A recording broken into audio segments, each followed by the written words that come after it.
बहुत पुरानी ये कहानी है।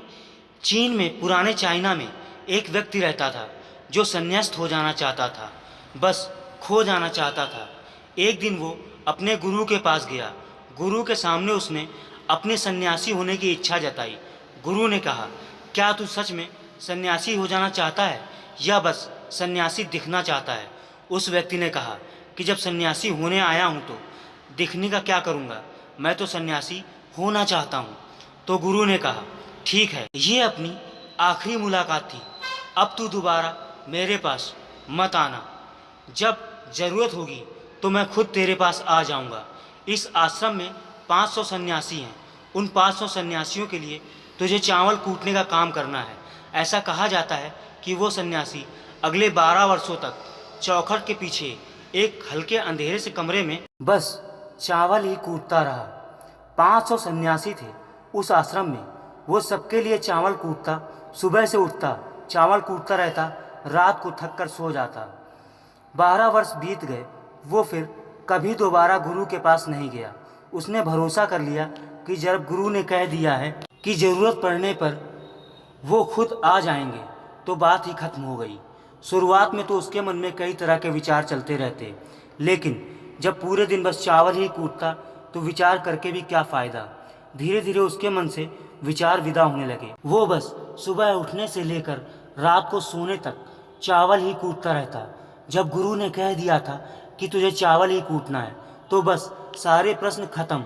गुरु ने कहा है तो सही ही कहा होगा। 12 वर्षों तक चावल कूटते कूटते उसके मन में विचार आना ही बंद हो गए। मन एकदम शांत और खाली हो गया।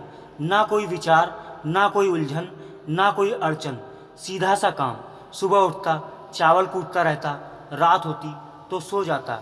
पिछले 12 वर्षों से यही उसकी दिनचर्या बन चुकी थी। विचार मुक्त होकर बस वो अपना काम करता रहता। 12 साल बीत जाने के बाद गुरु ने घोषणा की कि मेरे जाने का समय आ चुका है। जो भी व्यक्ति मेरा उत्तराधिकारी बनना चाहता है वो आज रात मेरे कमरे की दीवार के बाहर 4 पंक्तियाँ लिख जाए, जिसमें जीवन का सत्य उजागर हो, जिसमें उसका और उसके विचारों का सत्य उजागर होता हो। लेकिन ये विचार उसके खुद के होने चाहिए, ये उसका खुद का अनुभव होना चाहिए। ये घोषणा सुनकर सभी शिष्य डर गए, क्योंकि गुरु को धोखा देना आसान नहीं था।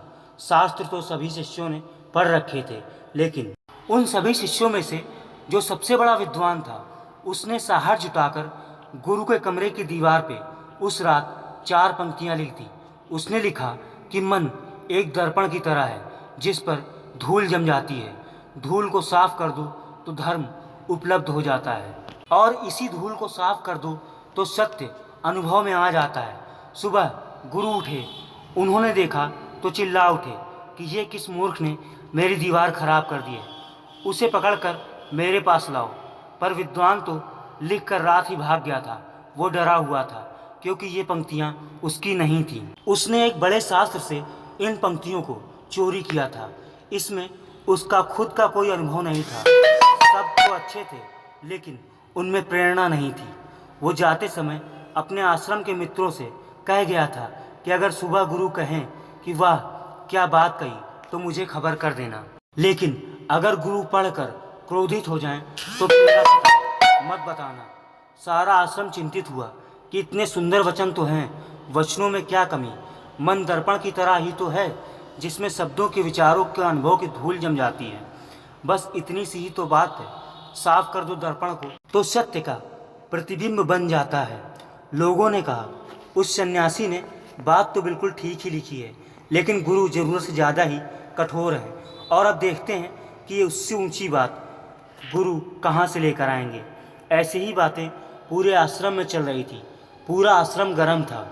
इसी बात को लेकर ऐसे ही 4 सन्यासी ये बात करते हुए उस चावल कूटने वाले के पास से जा रहे थे। उसने भी उन चारों की बात सुनी। उनकी बात सुनकर वो हंसने लगा।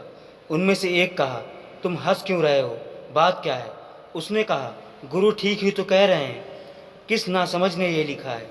ये सुनकर वो चारों सन्यासी चौंक गए और फिर बोले, तू पिछले 12 सालों से चावल ही कूट रहा है और हम शास्त्रों पर सर पटक पटक कर मर गए, तो अब तू बताएगा कि क्या सही और क्या गलत है। उनमें से एक ने कहा, तो तू क्या लिखता? तेरे पास इससे बेहतर कोई वचन है?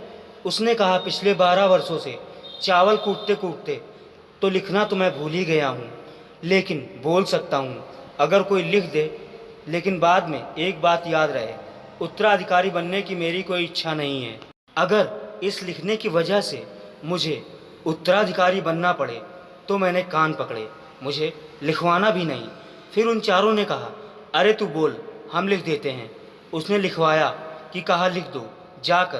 कैसा दर्पण, कैसी धूल, ना कोई दर्पण ना कोई धूल। इसे जो जान लेता है धर्म को उपलब्ध हो जाता है, सत्य को उपलब्ध हो जाता है।